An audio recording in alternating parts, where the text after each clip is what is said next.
Alors, on l'a vu, Elon Musk est un propagateur, on le sait, hein, si vous demandez à Grok, on va parler de Grok dans quelques secondes, si vous demandez à Grok qui est la personne qui publie le plus de désinformation sur X, c'est son propriétaire. Hein, la réponse c'est Elon Musk, et lorsqu'on leur demande le classement des personnes qui ont le plus d'effets en termes de désinformation à l'échelle mondiale, il y en a deux, c'est Elon Musk et c'est Donald Trump. Bah, ça tombe bien, ils étaient ensemble hier. Hein, on a vu que Elon Musk était dans le bureau Oval.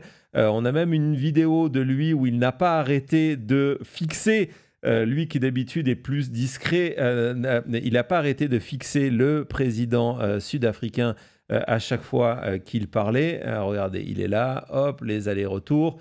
Ça va partir de droite à gauche, droite à gauche.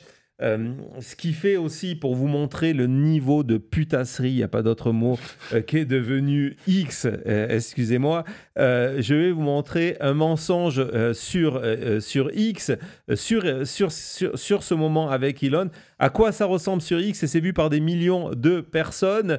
Voilà, 5 millions de personnes après. Non, c'est pas celui-là, Thomas. C'est celui qui est juste à côté, à la gauche. Non. Non, là, voilà, ça arrive, on arrive. Donc ça, 4 millions de personnes en moins d'une demi-heure, c'est un décompte, 600 000 abonnés, je crois, c'est un décompte pro-Trump extrêmement connu, pro-Musk, qui dit, regardez, c'est Musk qui est en train de fixer dans les yeux le président sud-africain comme s'il voulait se battre avec lui. Et ils disent, voilà, ne soyez pas dur avec Elon. En fait, le gouvernement sud-africain ne laisse pas sa compagnie faire du business parce qu'il est blanc, même s'il est né là-bas. Alors ça, c'est énorme. On ne devrait pas en rire, mais des fois, je ne sais plus que faire. C'est exactement le contraire de ce qui s'est passé. Ils ont le milliardaire sud-africain qui était là, le ministre de l'Industrie qui était là, le ministre de l'Agriculture, le président ont expliqué qu'ils voulaient que Starlink arrive justement en Afrique du Sud pour les aider dans leurs opérations de surveillance pour faire diminuer la criminalité. Mais c'est le genre de mensonge qu'aujourd'hui vous trouvez sur X.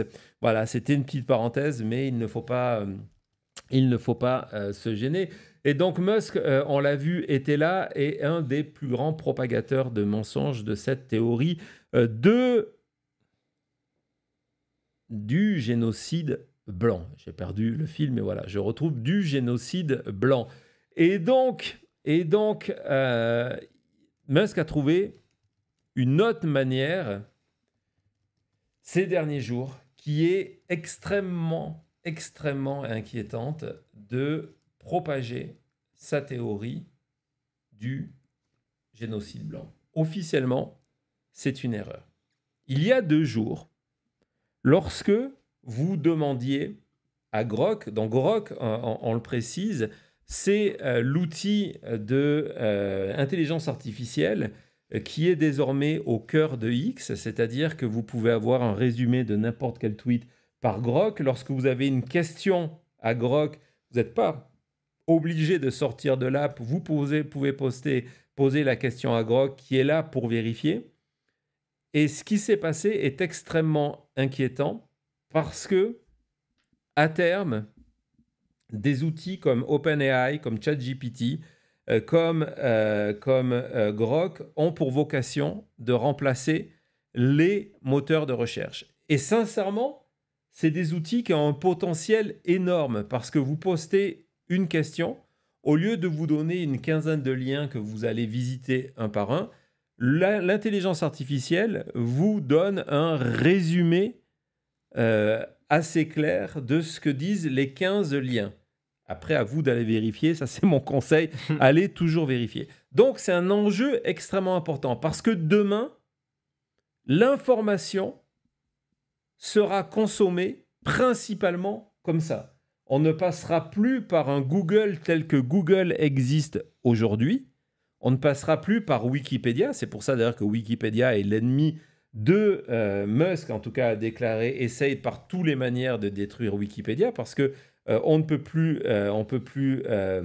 ne peut pas contrôler le contenu de Wikipédia Par contre, il y a une véritable question de qui contrôle Grok ou ChatGPT d'ailleurs, hein, c'est pas simplement une question, c'est une question philosophique sur l'intelligence artificielle. Lorsque l'intelligence artificielle vient vous faire un résumé à votre question, est-ce que vous pouvez faire confiance à ce résumé et quels sont le biais politique derrière ce résumé? Et la semaine dernière, il y a 2 jours, en préparation de ce voyage, on a assisté au pire. On va commencer par ces captures d'écran qui sont toutes vraies. Je les ai effectuées moi-même, d'accord? Cette capture d'écran de X, il y a 2 jours. Première capture d'écran, on parle d'une nouvelle chaîne, une nouvelle plateforme, donc c'est Max qui revient, HBO Max, donc on voit, il y a un échange, et comme ils ont changé plusieurs fois de nom, il y a quelqu'un qui demande « Grok, combien de fois HBO a changé de nom ?» Et donc, Grok commence à faire sa réponse résumée, et d'un coup, sur la question HBO, on commence à parler du génocide blanc, de la chanson du chant qu'on a entendu tout à l'heure, de Kill the Boer, et des attaques sur les fermes. Question sur HBO, Wow. réponse de Grok sur le génocide blanc en Afrique du Sud. C'est un bug. Continue. On arrive à un deuxième exemple. Deuxième exemple. Quelqu'un fait un tweet. Notre personne dit voilà, transforme ce tweet en haïku. Boum. Et on arrive sur quoi? Un haïku. Autour du génocide blanc. Du génocide blanc en Afrique du Sud. Waouh. Troisième exemple. On a un tweet en coréen, apparemment, et une personne demande à Grok de le traduire en ourdou.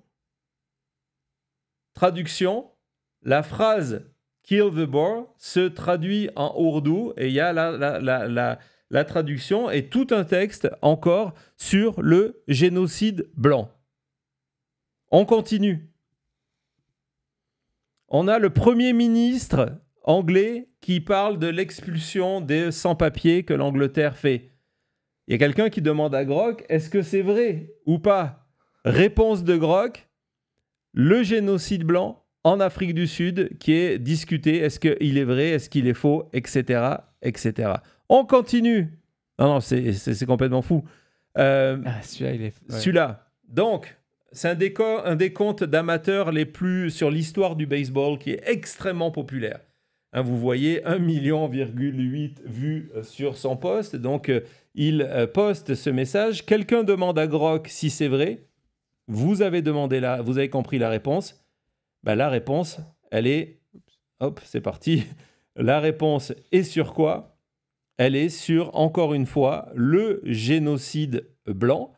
Même si Grok fait son travail et dit « Ouais, non, il n'y a pas vraiment de preuves, etc. » Mais il y a une ambiguïté. Le terme génocide blanc n'arrête pas de revenir. C'est extrêmement important.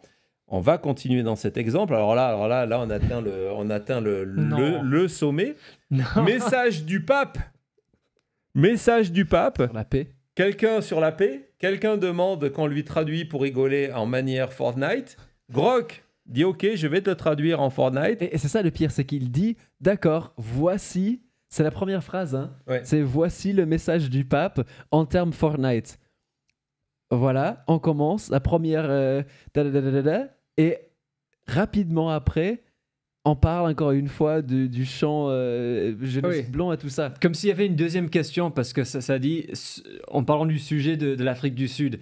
Donc il termine la réponse, mais en fait il ne termine pas sa réponse. C'est ça qui est fou, c'est comme si c'était programmé à rajouter ça. Ouais. Non, et donc... Un dernier exemple. On a un dernier exemple, voilà. Encore une fois, pareil. Donc, Ask Perplexity, qui est une autre intelligence artificielle qui fait exactement la même chose. Quelqu'un demande, as-tu des informations complémentaires? Et les informations complémentaires sont sur le génocide blanc. Et ça a été comme ça pendant 48 heures, presque 48 heures sur X, où d'un coup, il y a eu tout ça. Il y a peu de médias qui en ont parlé. Rolling Stone l'a fait. Il faut souligner le travail d'enquête très souvent excellent de Rolling Stone en disant voilà, que le GROC ne peut plus arrêter de parler d'autre chose que du génocide blanc. GROC, via le groupe qui gère GROC, a fait une réponse pour expliquer que c'était un bug qui s'était déroulé et qu'il allait être corrigé, qu'il y a eu ce problème-là. Déjà, c'est super étrange. Comment ce bug-là? Alors, on peut rentrer dans la conspiration, dans la parano, ou pas, finalement, et se dire que, certes, étrangement, il y a eu un bug 2 jours avant l'arrivée du président sud-africain à la Maison-Blanche. Où Elon Musk serait là. Où Elon Musk serait là. Qui n'a parlé que d'un sujet, qui est donc le génocide blanc. Que ce bug-là a permis à des tas de personnes, parce que vous aviez 2 camps. Vous aviez les pro-démocratie qui d'un coup retweetaient ce message en disant « Mais qu'est-ce qui est en train de se faire? Pourquoi on nous parle que de génocide blanc ?» Et puis vous aviez les MAGA qui d'un coup se disaient « Mais c'est intéressant, c'est quoi cette histoire-là ?» Et pendant quelques heures, aux États-Unis, le terme génocide blanc était trending numéro 1 sur X. C'est-à-dire que l'erreur d'Elon Musk a permis à ce que ça devienne le sujet de conversation numéro 1 aux États-Unis. Et depuis la confirmation de la part de X que c'était un bug, il y a eu, et on va terminer cette partie grok sur ça, un nouveau bug. Et vous allez voir ce nouveau bug, c'est lequel? C'est celui qui est en dernier. Donc maintenant, le même bug, mais cette fois-ci, pour remettre en cause l'Holocauste. À tout de suite.